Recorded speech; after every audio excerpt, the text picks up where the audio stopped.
Morning TV five సమర్పిస్తున్న business breakfast షోకి స్వాగతం. US markets last night intraday హైస్ని రికార్డ్ హైస్ ఇన్ఫ్యాక్ట్ వాటిని నిలబెట్టుకోలేక నష్టాలతో ముగిశాయి. డౌ జోన్స్ ఇండెక్స్ 20,000 మార్కును చేరుకోలేకపోతుంది. నిన్న సుమారుగా 70-75 పాయింట్ల నష్టంతో క్లోజ్ అయింది. So maybe non US trade కొద్దిగా వేగం పుంజుకుంటున్నట్లు కనిపిస్తుంది. ఎందుకంటే యూఎస్లో బాండ్ మార్కెట్స్ చూసినా ఈక్విటీ మార్కెట్స్ చూసినా కూడా ఇక్కడ కొద్దిగా ప్రాఫిట్ టేకింగ్ అనేది వస్తుంది. సో ఇది emerging markets like Indian markets లాంటి వాటి కొద్దిగా పాజిటివ్ పరిణామంగా మనం అనుకోవచ్చు. Maybe respect from global trends, ఒక గ్లోబల్ ట్రెండ్ నుంచి ఇక్కడ నుంచి ఒకవేళ ఆ ట్రెండ్ కాస్త పీక్అవుట్ అయిపోయి ఇక్కడ నుంచి మళ్ళీ ఎమర్జింగ్ మార్కెట్స్ ఎస్పెషల్లీ ఇండియన్ మార్కెట్స్కి ఏమైనా ఎఫ్ఐ ఫ్లోస్ వస్తాయా? ఇప్పట్లో వచ్చేలా కనపట్లేదు. ఎందుకంటే నిన్న కూడా మనకు ఎఫ్ఐ సెల్లింగ్ కనిపించింది 325 crores. జనవరిలో చూస్తే మనం ఇప్పుడు దాకా 2,270 crores వర్త్ స్టాక్స్ను ఎఫ్ఐఎస్ క్యాష్ మార్కెట్స్లో అమ్మడం చూసాం. So they are selling 8,000 puts లాంటివి కొంటున్నారు, అలాగే 8,400 కాల్స్ లాంటివి కొంటున్నారు. సో ఈ రేంజ్లోనే నిఫ్టీ కూడా మనం కొంతకాలం ఉండే అవకాశం కనిపిస్తుంది. సో బిగ్ మూవ్స్ని ఎక్స్పెక్ట్ చేసే పరిస్థితి లేదు. ఎందుకంటే రెండు ప్రధాన sectors both banking and IT, ఈ రెండు కూడా మార్కెట్స్ని లీడ్ చేసే పరిస్థితి లేదు. కాబట్టి బిగ్ మూవ్స్ ఏవి కూడా మనం ఎక్స్పెక్ట్ చేయలేం. బట్ ఒక రేంజ్ బౌండ్ ట్రేడ్ ఇండెక్స్ పరంగా మనకు కొనసాగే అవకాశం, బట్ అది చూసి మనం మోసపోవడానికి వీల్లేదు. మిడ్ అండ్ స్మాల్ క్యాప్స్లో చాలా స్ట్రాంగ్ యాక్షన్ మనకు కనిపిస్తుంది. సో నిన్న కూడా మనం చూసాం ఫార్మా అంతా అయిపోయింది. ఇంకా రెగ్యులేటర్స్ యాక్షన్ వలన, రెగ్యులేటరీ బాడీస్ యాక్షన్ వలన చాలా ఇబ్బంది పడుతున్నాయి కంపెనీస్ అని అనుకుంటున్నాం. మేబీ క్యాడిలా లాంటి కేసులో, దివీస్ ల్యాబ్స్ లాంటి కేసులో, ఆర్ ఈవెన్ గ్రాన్యూల్స్ లాంటి కేసులో అది నిజమే కావచ్చు. కానీ కొన్ని కంపెనీస్ నిన్న ఫర్ ఇన్స్టెన్స్ మనం చూస్తే డిష్వెన్ ఫార్మా, బయోకాన్, స్ట్రైడ్స్ షాసూన్, ఇటువంటి స్టాక్స్ నిన్న స్ట్రాంగ్ పెర్ఫార్మెన్స్ 5 to 6% ఈ స్టాక్స్లో ర్యాలీ చూసాం. ఇదే కాదు పిఎస్యూ స్టాక్స్, వాటి ర్యాలీ అది కొనసాగుతోంది. సో లాస్ట్ 2 monthsలో బాగా పెరిగిన స్టాక్స్ ఏవి అంటే ఆబ్వియస్లీ పిఎస్యూ స్టాక్స్. అది ఇంజనీర్స్ ఇండియా కావచ్చు, ఎంఎంటీసీ కావచ్చు, ఎస్టీసీ కావచ్చు, ఈవెన్ లాస్ మేకింగ్ కంపెనీస్ కావచ్చు. ఇవన్నీ కూడా ఒక రకమైన హోప్ ట్రేడ్. అంటే రెండు హోప్స్ పిఎస్సీలో ప్లే అవుతుంది ప్రస్తుతం.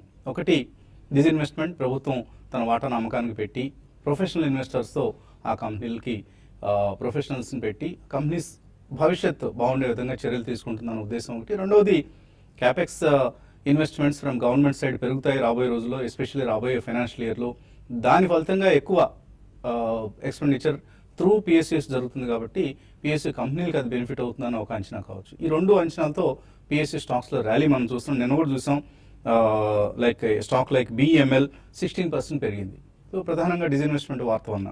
అలాగే tea stocks, plastic stocks, chemicals, fertilisers, pipes, ఇలా చాలా సెక్టర్స్లో మనం మిడ్ అండ్ స్మాల్ క్యాప్స్లో చాలా స్ట్రాంగ్ ర్యాలీ చూసాం. For instance Gujarat gas, GNFC, R RCF, Chambal fertilisers, Kanoria chemicals, MMTC, Coromandel international, Pokarna, Tokyo plast, graphite India, రాసెల్ ఇండియా, ఇటువంటి స్టాక్స్ అన్ని కూడా మనం course they are not very popular names, అందరి దగ్గర ఉండే స్టాక్స్ కావు ఇవి. కొద్దిమంది నాలెడ్జబుల్ ఇన్వెస్టర్స్ మాత్రం హోల్డ్ చేసే స్టాక్స్ అండ్ ఇన్స్టిట్యూషనల్ ఇన్వెస్టర్స్ ఎక్కువగా హోల్డ్ చేసే స్టాక్స్. బట్ అన్నీ కూడా ఫండమెంటలీ గుడ్ కంపెనీస్. ఆ స్టాక్స్ అన్నింటిలో కూడా హ్యూజ్ ఇన్వెస్ట్మెంట్స్ జరుగుతున్నాయి. Delivery based buying, 80% delivery based buying, 50%, 60% ఇలా డెలివరీ బేస్డ్ బయింగ్ జరుగుతుంది. సో ఇన్వెస్టర్స్ ఏం చేస్తారంటే, ఎస్పెషల్లీ ఇన్స్టిట్యూషనల్ ఇన్వెస్టర్స్, ఒకవేళ banking is going to under perform in the next 3 to 6 months అనుకుంటే they will churn their portfolios and invest in other sectors. ఇప్పుడు మనం అనుకున్న sectors like tea stocks, sugar స్టాక్స్లో ఎవరో ఊహించాం లాస్ట్ 1 yearలో 400%, 500% రిటర్న్స్ ఇస్తాయని. So sugar is one sector. Commodity stocks like Vedanta లాంటివి, హిందాల్కో లాంటివి, హిందుస్థాన్ జింక్ లాంటివి ఇవన్నీ కూడా ఎక్స్ట్రాడినరీ రిటర్న్స్ ఇచ్చాయి లాస్ట్ 1 yearలో. And even some stocks from the real estate sector. Real estate అంటే మనం ఆమడ దూరంలో పెడతాం ఆ సెక్టర్ని, కానీ అందులో కూడా కొన్ని స్టాక్స్ రిటర్న్స్ ఇచ్చాయి. సో స్టాక్స్ ఏవి బాగా పెర్ఫామ్ చేయబోతున్నాయి, ఏ కంపెనీస్ని మనం కొనుక్కోవాలి అనే అంశానికి సంబంధించి థరో రీసెర్చ్ చేసి కనుక స్టాక్స్ని పిక్ చేయగలిగితే ఎనీ మార్కెట్స్లో మనం డబ్బులు చేసుకోవడానికి అవకాశం ఉంటుంది. ఈ అంశం మనం పదే అనుకుంటుంది. Of course it is not a new thing, ఎందుకంటే కొత్త ఇన్వెస్టర్స్ని మనం ఎప్పటికప్పుడు ప్రోత్సహించాలి. కాబట్టి ఇటువంటి ఎగ్జాంపుల్స్ పదే చెప్పుకుంటూ ఉంటాం.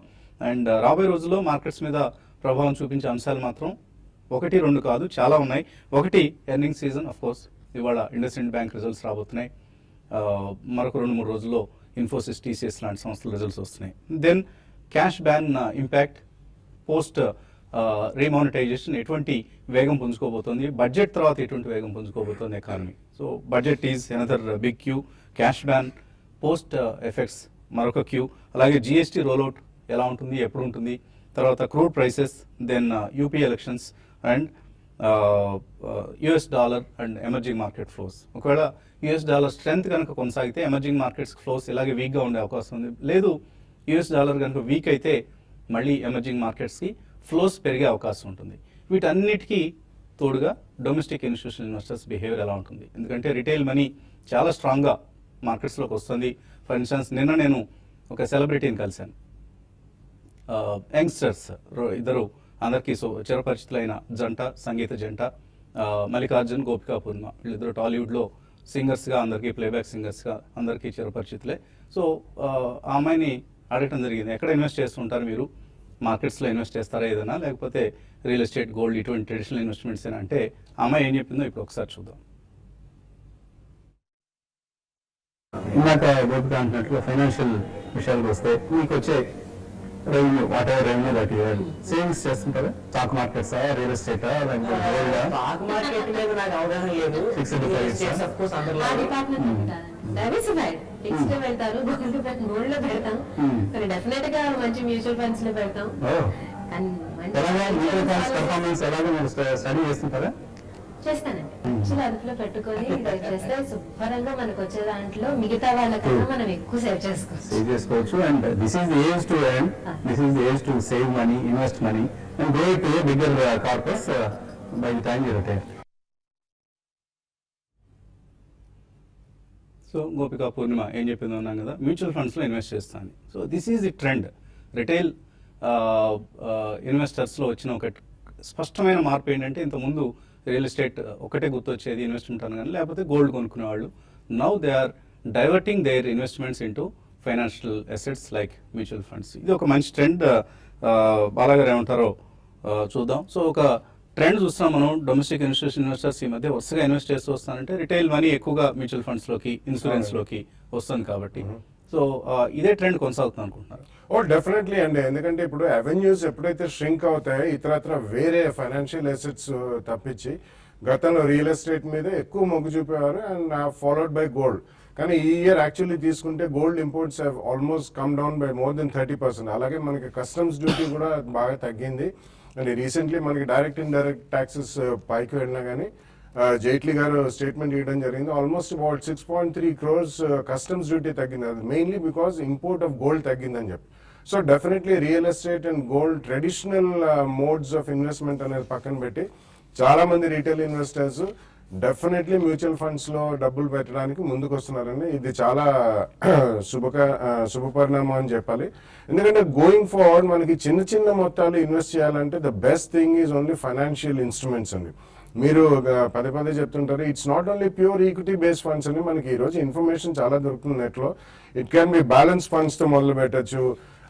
చిన్న పిల్లలు వాళ్ళు లాంగ్ టర్మ్ వాళ్ళ గోల్స్ అనేది, ఎయిమ్ అనేది ఫుల్ఫిల్ చేసుకోవడానికి చిల్డ్రన్స్ ప్లాన్స్ చాలా ఉన్నాయి.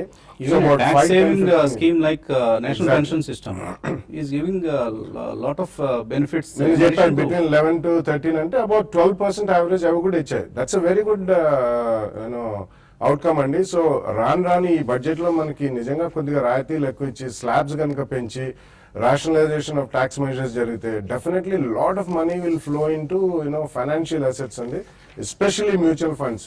అండ్ లాస్ట్ 1 or 2 months లో ఈవెన్ పోస్ట్ డిమానిటైజేషన్ చాలా డబ్బులు మనకి బ్యాంక్ లో వచ్చిందనే సూచనలు తెలుస్తున్నాయి. Even figures are revealing it out. So మనకి గతంలో ఇంకొక కాన్సెప్ట్ కూడా ఉందండి, ఇంక్రిమెంటల్ డిపాజిట్స్ ఆఫ్ బ్యాంక్స్ లో 5% to 10% can straight away get in to market. అది ఏ రూపాయన అయినా కావచ్చు. సో అన్ని కూడా మనం తీసుకుంటే అగ్రిగేట్ చేసుకుంటే డెఫినెట్లీ మనకి ఫైనాన్షియల్ ఇన్స్ట్రుమెంట్స్ లో చాలా డబ్బు వచ్చే అవకాశం ఉంది. వీఆర్ టాకింగ్ ఆఫ్ ఇది స్ట్రక్చరల్ ట్రెండ్ అండి, structural shift. It's not going to be 1 or 2 years. So it's going to carry on for the next few years. Multi year inflows వస్తుంటాయి కాబట్టి మనకు ఒకవేళ ఎఫ్ఐఎస్ సెల్లింగ్ భారీగా జరిగినా కానీ లాస్ట్ 2-3 months లో మనం చూసాం domestic institutions have given a very strong support to the market. అందుకనే మనకి అబ్సల్యూట్లీ లీనియర్ క్రాక్ డౌన్ అనేది కూడా మనం మార్కెట్ లో చూడలేదు. సో ఈ కారణం వలన అందరూ కూడా ఎప్పుడైనా అట్లీస్ట్ 2017 న్యూ ఇయర్ వచ్చింది కాబట్టి మీరు గతంలో చెప్పినట్టు ఒక రెజల్యూషన్ లా తీసుకుని financial assets especially mutual funds చిన్న చిన్న మొత్తాలు మనం సేవ్ చేసుకుని మంత్లీ మ్యూచువల్ ఫండ్స్ లో పెడితే లాంగ్ టర్మ్ లో 3, 5, 10, 15, 20 ఇయర్స్ లో డెఫినెట్లీ అది చాలా పెద్ద కార్పొరేట్స్ అవుతుందండి. Especially think of your retirement and think of your children. You can have a lovely life once you plan your life very methodically and systematically. So in my opinion, this is a very good trend. This is going to continue on a multi-year basis, not maybe 1 or 2 years, irrespective of whichever government is in place. So ee karanam mulana definitely invest in stock markets via mutual funds through SIP mode. That's the best way for a retail investor in Japan. So ఇది అందులో tax saving season కూడా కాబట్టి తప్పకుండా mutual ఫండ్స్లో invest చేసేందుకు ప్రయత్నం చేయండి. మంచి ట్యాక్స్ సేవింగ్ మ్యూచువల్ ఫండ్స్ మనకు అందుబాటులో ఉన్నాయి. లాస్ట్ 3 ఇయర్స్లో 18% యాన్యువలైజ్ రిటర్న్ ఇచ్చిన మ్యూచువల్ ఫండ్స్ స్కీమ్స్ చాలా అందుబాటులో ఉన్నాయి. అటువంటి స్కీమ్స్లో ఇన్వెస్ట్ చేస్తే ట్యాక్స్ బెనిఫిట్తో పాటు బ్యూటిఫుల్ రిటర్న్స్ కూడా వస్తాయి. కాలర్స్ లైన్లో ఉన్నారు. మొదటి కాలర్ బెంగళూరు నుంచి శ్రీనివాస్. హలో, గుడ్ మార్నింగ్ గారు. మార్నింగ్ అండి, అడగండి శ్రీనివాస్. సార్ నాల్కో తీసుకోవచ్చండి.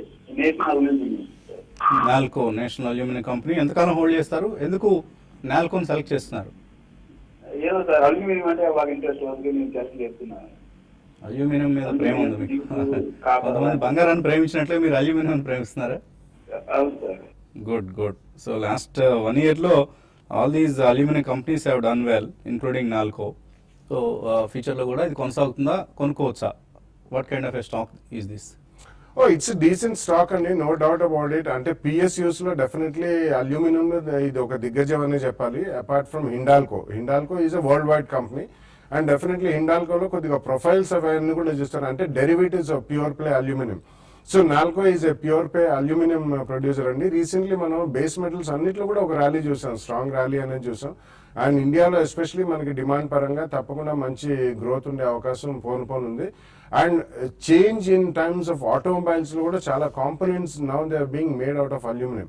So if you have a long term view definitely you can go ahead and buy అండి, but buy it in 2 price points. And దానికి యాడెడ్ టు దాట్ మనకి ఏదైనా disinvestment కానీ ఇటువంటిది ఏదైనా వస్తే తప్పకుండా ఇందులో కొద్దిగా అడిషనల్ స్పర్ట్స్ వచ్చే అవకాశం ఉంది.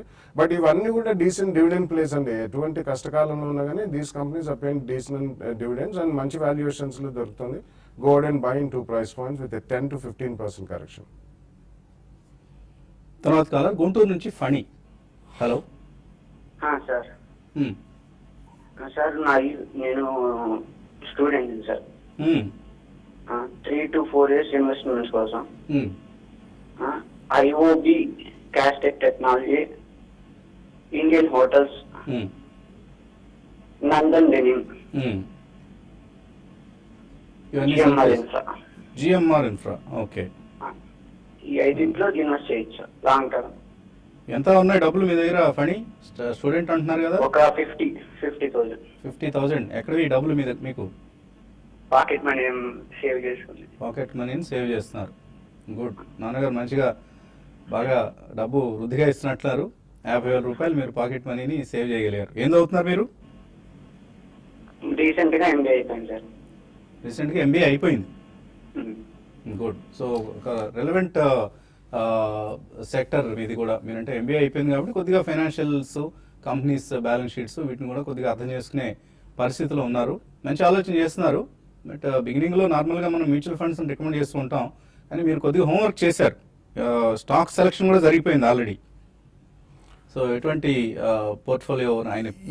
జనరలీ మార్కెట్ లో ఒక సేయింగ్ ఉందండి, always go with the winners అని చెప్పి. సో మీరు సెలెక్ట్ చేసిన IOB, క్యాస్టెక్స్ ఇటువంటివి కొంచెం పక్కన పెట్టి Nandan denim fits the bill, probably followed by Indian Hotels, I can say. So GMR, Castex and Indian Overseas Bank, I think is not a good fit right now. ఎందుకంటే మీరు price point చూసి attract అయినట్టు తెలుస్తుంది. Long term అంటున్నారు, 3 to 4 years, 5 years కొనుక్కున్నా కానీ ఇవి multi బ్యాగర్లు కాకపోతే ఆయన జనరలీ ఒక ఐడియా ఉంటుంది అందులో, అది సహజంగా ఉంటుంది. There is nothing wrong with it. But ఇవి ఎందుకు ఆ రేట్లో ఉన్నాయంటే because of the weak fundamentals అండి. So I would say probably you can go ahead and buy Nandan denim and probably Indian hotels. అంటే గత 10-12 ఏళ్ళుగా చూసుకున్నా కానీ లాస్ట్ 1 year లో కొద్దిగా పైకి వెళ్ళినా కానీ మళ్ళీ ఇండియన్ హోటల్స్ రియాక్ట్ అయిందండి. బట్ అదర్వైజ్ హోటల్ సెక్టర్ కి కొద్దిగా జెస్టేషన్ లాంగ్ ఉంటుంది. And Indian hotels happens to be #1 company in terms of number of properties and it's a Tata group company. So ఈ రెండు కొద్దిగా కొనుక్కోండి. బ్యాంకింగ్ లో ఇతరత్ర వేరే ఉన్నాయి, అండ్ ఆటో ఆన్సిలరీలు కూడా దేర్ ఆర్ అదర్ స్టాక్స్ ఉంది, ఇంక్లూడింగ్ ఇన్ఫ్రాస్ట్రక్చర్. కొంచెం వసంత్ గారు అన్నట్టు హోంవర్క్ చేయండి. These two you can start buying, but go with the leaders. కొద్దిగా హై ప్రైస్ అనిపించినా కానీ డిక్లైన్స్ లో కొనుక్కుంటే మంచిదండి. అలాగే ఈ మధ్య ఫెర్టిలైజర్ స్టాక్స్ చాలా స్ట్రాంగ్ ర్యాలీ మనం ఈ స్టాక్స్లో చూస్తున్నాం. In addition to other sectors, so RCF కావచ్చు, చంబల్ ఫెర్టిలైజర్స్ కావచ్చు, జిఎన్ఎఫ్సి, ఇటువంటి స్టాక్స్ అని బాగా పెరగడం చూస్తున్నాం. ప్రధాన కారణం సబ్సిడీ బర్డెన్ బాగా తగ్గబోతుంది. ఎందుకంటే రా మెటీరియల్ ప్రైసెస్ తగ్గుతూ ఉన్నాయి. Both potash and DAP prices తగ్గే ఇంటర్నేషనల్ మార్కెట్స్లో ఆ బెనిఫిట్ ఫెర్టిలైజర్స్ కంపెనీస్కి వస్తుంది. తర్వాత గ్యాస్ ప్రైసెస్ తగ్గడం వలన ఒక సబ్సిడీ బర్డెన్ తగ్గుతుంది ప్రభుత్వానికి, ఇటు ప్రభుత్వం నుంచి వయా ఫెర్టిలైజర్ కంపెనీస్కి. సో ఇదంతా కూడా సెకండ్ హాఫ్లో అమ్మకాలు వృద్ధి చెందడానికి దోహదపడే అంశం కాబట్టి ఫెర్టిలైజర్ స్టాక్స్లో ఒక స్ట్రాంగ్ ర్యాలీ మనం చూస్తున్నాం. మేబీ మరికొంతకాలం ఫెర్టిలైజర్ స్టాక్స్ లైమ్ లైట్లో ఉండే అవకాశం ఉంది. మేబీ బడ్జెట్ అయ్యేంత వరకు కూడా, బడ్జెట్లో ఏదైనా అడిషనల్ సాఫ్ట్స్ వస్తే ర్యాలీ మరికొంతకాలం కూడా కొనసాగవచ్చు. ఇంకా కాల్స్ అలాగే ఎలక్ట్రానిక్ ఉత్తరాలు తీసుకోబోయే ముందు చిన్న విరామం.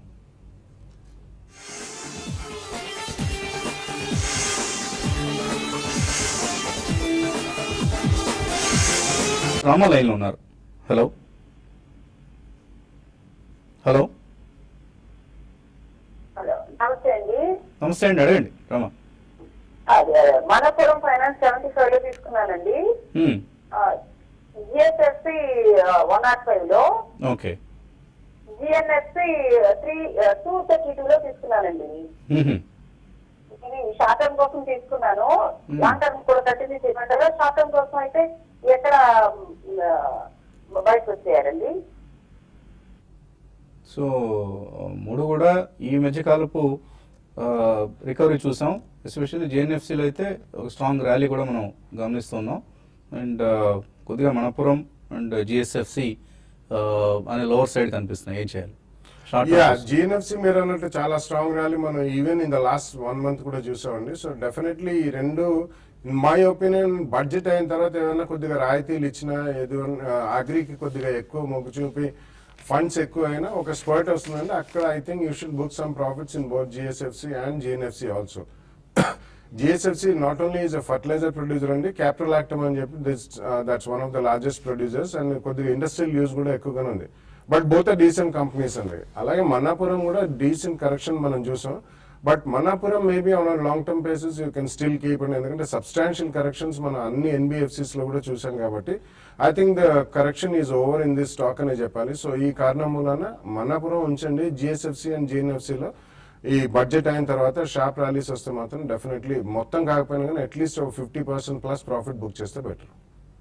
జేఎన్ఎఫ్సిలో ఒక వార్త కూడా ఉందండి, దట్ వాళ్ళది టీడీఐ ప్లాంట్ ఏదైతే గతంలో గ్యాస్ లీకేజ్ కారణంగా మూసేశారో దాన్ని రీఓపెనింగ్ చేస్తానన్న న్యూస్ కూడా వచ్చింది. సో ప్లాంట్ రీఓపెన్ అయితే మళ్ళీ రెవెన్యూస్ పెరుగుతాయి ఆ ప్లాంట్ నుంచి అన్న ఒక ఉద్దేశంతో కూడా జేఎన్ఎఫ్సిలో ర్యాలీ చూస్తున్నాం. In addition to overall sectoral rally in fertilizer stocks. తర్వాత కాలర్ తూర్పుగోదావరి జిల్లా నుంచి సుబ్బారావు. హలో అడగండి సుబ్బారావు గారు. నమస్తే అండి. ఇప్పుడు జిఎంఆర్ కానీ లేదా జిఎఫ్ ఇన్స్టిట్యూట్స్ కానీ బాగా వీక్ గా ఉన్నాయని చెప్పేసి అంటున్నారండి ఫండమెంటల్స్ ప్రకారం. అయితే గవర్నమెంట్ ఇన్ఫ్రాస్ట్రక్చర్ మీద కూడా ఇంకా ప్రస్తుతం కాన్సన్ట్రేషన్ ఏం చేయలేదు. ఇచ్చిన తర్వాత అన్నా సరే భవిష్యత్తులో నేను చూడడం లీడ్ రిటైల్ కానీ లేకపోతే రాజేష్ ఎక్స్పోర్ట్స్ కానీ అవైలబుల్స్ కానీ ₹20 లోపలికి వచ్చేసి వాళ్ళ దగ్గరగా 200-300 టైమ్స్ పెరిగింది. అలాంటి అవకాశం దీని భవిష్యత్తులో ఉండే అవకాశం లేదంటారా? ఈ ₹10 ₹30 అయ్యే అవకాశం లేదంటారా? That's a very relative question అండి. రాజేష్ ఎక్స్పోర్ట్స్ కి జిఎంఆర్ కి అసలు I don't think there is any comparison at all. ఇవన్నీ కూడా exports, jewellery exports, they are one of the biggest companies అండి. జిఎంఆర్ లాంటివి they are pure play infrastructure companies, అంటే they are both builders of infrastructure as well as owners of assets. So వీటికి debt burden అంటే చాలా భారీగా అప్పు ఉంటుందండి. కాబట్టి వీళ్ళకి ప్రాఫిటబిలిటీ రావడానికి చాలా సమయం పడుతుంది. ఎందుకంటే వీళ్ళకి పవర్ ప్లాంట్స్ ఉన్నాయి, రోడ్ కన్స్ట్రక్షన్ ఉన్నారు, ఎయిర్పోర్ట్స్ ఉన్నాయి. సో ఇవన్నీ మీరు పక్కన పెడితే కంపేర్ అట్లా చేయకండి. 15 నుంచి 30 అవుతుందా కాదా నెక్స్ట్ 1 or 2 years లో అవ్వచ్చు, we cannot say that. But ఇవేం మల్టీ బ్యాగర్ స్టాక్స్ లాంటివి మాత్రం, ఒకవేళ ఇటువంటి స్టాక్స్ లో ఉండాలంటే మీరు కొన్నా కానీ ఎక్కడన్నా ప్రాఫిట్స్ వచ్చినప్పుడు డెఫినెట్లీ క్విక్ గా మనం ప్రాఫిట్స్ బుక్ చేసుకునే కెపాసిటీ మీకుంటే అటువంటి కొద్దిగా కొనుక్కోండి. It becomes more a speculative bet rather than a pure play investment. So ఆ కారణంలో కొద్దిగా జాగ్రత్తలు తీసుకోగలిగితే you can always play in that. Okay అండి, ఇంకా మనం ఎలక్ట్రానిక్ ఉత్తరాలు చదవాల్సిన సమయం. కొన్ని మెయిల్స్ చదివే ప్రయత్నం చేద్దాం ఈ కార్యక్రమంలో. ఫస్ట్ సోర్స్ సొల్యూషన్స్ రాము అడుగుతున్నారు, ఒక 1 year గా హోల్డ్ చేస్తున్నారు, లాంగ్ టర్మ్ ఇన్వెస్టర్, హోల్డ్ చేసి ఎగ్జిట్ కావచ్చు? I don't think so. ఎందుకంటే first source is pure play BPO and equity చాలా పెద్దదండి. దీన్ని almost about close to 500 crores equity ఉంది. కాబట్టి it's more a trading bet rather than a pure play investment. కాబట్టి మీరు ఎక్కడైనా స్పర్ట్ వచ్చినప్పుడు తప్పకుండా మీరు ఇందులోంచి బయటపడడం మేలు. ఓవరాల్ ఐటీ ప్యాక్ కూడా అంత స్ట్రాంగ్ గా లేదు. సో ఈ కారణం వలన BPO company with huge equity, కాబట్టి ఇందులో చిన్న స్పర్ట్స్ వచ్చినా మీరు బయటకు వచ్చింది. వీర ప్రభావతి నెక్కంటి అడుగుతున్నారు, యూపీఎల్ కొన్నారు 150 రూపాయలు, టాటా కెమికల్స్ కొన్నారు 300 రూపాయలు, వీటిలో ప్రాఫిట్స్ బుక్ చేసుకోవచ్చా? I think you can continue to hold any. UPL is one of the largest companies in agrochemicals, not only in India and this part of the entire region అండి. So it's a very strong player. Around 600 plus ఉంది. మీరు చాలా మంచి రేట్లో కొన్నారు. ఒకవేళ quantity చాలా ఎక్కువ ఉంటే మాత్రం మీరు పోస్ట్ రిజల్ట్స్ ఈసారి అండ్ ఆల్మోస్ట్ బడ్జెట్ అయిన తర్వాత కూడా మేబీ 750 జోన్లో కొద్దిగా ఏమైనా ప్రాఫిట్ బుక్ చేయండి. బట్ డెఫినెట్లీ ఇది లాంగ్ టర్మ్ ఇన్వెస్ట్మెంట్స్ కి ఫిట్ అయ్యే కంపెనీ అండి. కాబట్టి మొత్తం అమ్మద్దు, కొద్దిగా ఉంచండి. అలాగే ఇండోరామా సింథటిక్స్ కొనుక్కోవచ్చు రేట్లో? రీసెంట్లీ అన్ని కరెక్షన్స్ మనం చూసామండి. ఇండోరామా సింథటిక్స్ కరెంట్లీ కొనొచ్చు, ఎందుకంటే most of the textile pack లో ఓవరాల్ కరెక్షన్ మనం చూసాము. బట్ ఇటువంటివి కూడా కొద్దిగా ప్రాఫిట్ వచ్చినప్పుడు మాత్రం బుక్ చేయడం మర్చిపోయారు, ఎందుకంటే వీళ్ళు ప్యూర్ పే స్పిన్నింగ్ కొనుక్కోమంటారు. సో ఇది ఇవాళ బిజినెస్ బ్రేక్ఫాస్ట్ షో TV5లో. మరికొద్దిసేపట్లో మళ్ళీ యూట్యూబ్ ప్లాట్ఫామ్ మీద కలుసుకుందాం. Keep watching TV5.